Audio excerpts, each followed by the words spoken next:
Hey, it's Clay, and this will be a video chart on ticker symbol MYSZ. We will take a look at the 30-minute time frame. Real quick, what do I mean by 30-minute in case maybe you're new to charts? Instead of each one of these candlesticks here representing 1 day's worth of price action, which is what you would normally see, each one represents 30 minutes. So while this here may look like several days worth of time, it's actually just today's price action broken down into 30-minute time slices. I like to do this time frame that does a good job of telling the quote-unquote story of the price, and in this situation makes mapping out a very logical question quite straightforward. And that question revolves around the fact that today the price made a really nice movement. When you consider where the price opened and then where the price ultimately closed up there, any rational person is going to say, yeah, the price definitely made a nice move on the day. But that does lead to the valid question now of, but is there any sort of true power behind this price movement? Is there any sort of genuine strength?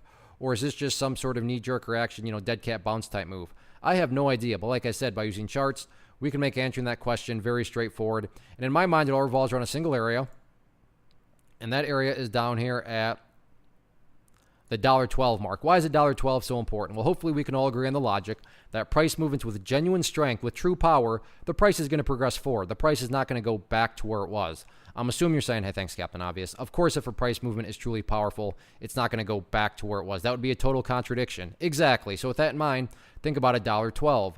Any sort of closes below there, or worse yet, if the price separates to the downside, what would that be doing to the price at that point in time? That would literally be putting the price right back inside of that range that the price just broke out of. Again, going back, not a sign of true strength. Whereas let's say the price pulls back here. I'm not saying it will do this, but just for example's sake, comes down here, behaves in that manner, then starts to work its way back upwards.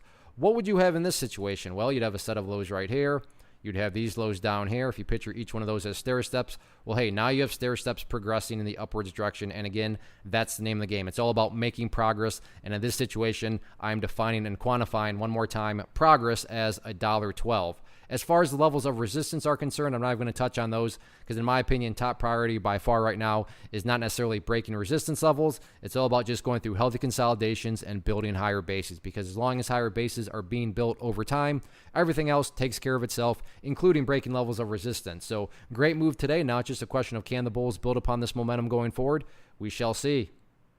One of the biggest questions that I get is, hey Clay, how do you find the stocks that you trade? So what I've done is put together a free resource guide where I talk about the tools that I use to locate stocks that I find interesting and think may have potential. So if that sounds like something that could add value to you as a trader, then click on the image that is up on the screen right now and I will email you the guide. The guide itself is very short and to the point, and best part, it's completely free. Thanks for watching the video. Let me know if you have any questions.